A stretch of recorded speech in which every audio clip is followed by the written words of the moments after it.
Sports kit வாங்க இருக்கக்கூடிய நீங்க ஒவ்வொருத்தரும் நாளைக்கு ஒரு பெரிய ஸ்போர்ட்ஸ் ஸ்டாரா நிச்சயம் வருவீங்கன்ற நம்பிக்கை இந்த அரசுக்கு இருக்கு. நீங்க நிச்சயம் அதை செஞ்சு காட்டுவீங்க. இன்னைக்கு நம்முடைய அரசு விளையாட்டுத் துறையில செய்கின்ற பல்வேறு பணிகளுக்காக செஞ்சு வருகின்ற சாதனைகளால இன்னைக்கு இந்தியா முழுக்க இருக்கக்கூடிய பல்வேறு இடங்கள்ல இருந்து நம்முடைய அரசுக்கு, நம்முடைய மாநிலத்திற்கு பாராட்டுகள் தொடர்ந்து வந்துட்டு இருக்கு.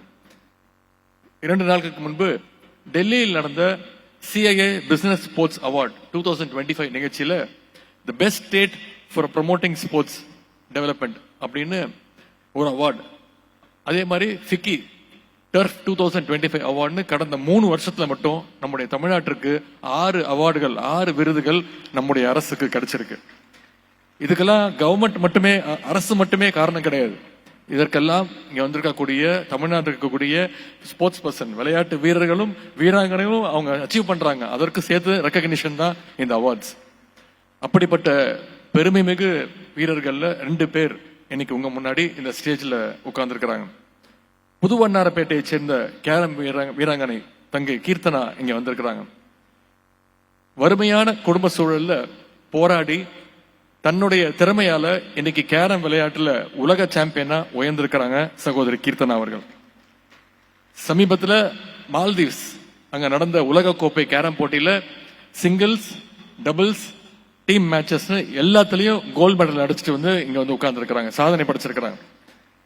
இன்னைக்கு மத்தியானம் நம்முடைய முதலமைச்சர் அவர்கள் அவங்க பாராட்டி அவங்களுக்கு உயரிய ஊக்கத்தொகையாக 1 கோடி ரூபாய் நம்முடைய அரசு வழங்கி இருக்கின்றது.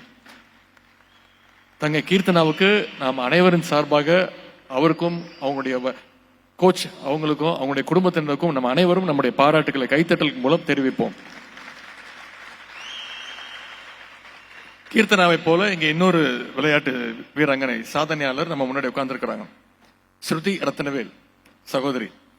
மதுரையில் பாஸ்கெட் பால் விளையாட தொடங்கின இவங்க இப்போ சீனா வரைக்கும் போய் இந்தியன் டீமுக்காக விளையாடிட்டு இருக்காங்க. 2025 மட்டும் தேசிய அளவிலான நேஷனல் கேம்ஸ்ல மட்டும் 2 கோல்டு மெடல், 1 பிரான்ஸ் மெடல் ஜெயிச்சு சாதனை படைச்சவங்க தான் சகோதரி ஸ்ருதி ரத்னவேல். அதோட அவங்களே அவங்களோட எக்ஸ்பீரியன்ஸ் சொன்னாங்க. தமிழ்நாடு முதலமைச்சர் அவர்கள் அழைச்சு அவங்களுக்கு வேலை வாய்ப்பு கொடுத்த அந்த 3% ஸ்போர்ட்ஸ் கோட்டால அவங்களுக்கு அந்த வேலை வாய்ப்பு கொடுத்ததையும் இங்க அவங்க பகிர்ந்துகிட்டாங்க.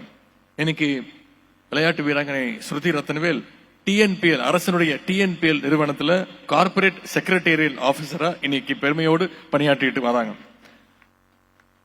இவங்க மாதிரி உங்கள்ல இருந்து இன்னும் பல கீர்த்தனாக்கள், பல ஸ்ருதிகள் வர வேண்டும் அப்படிங்கறதா இந்த அரசுடைய ஒரே எண்ணம், ஆசை.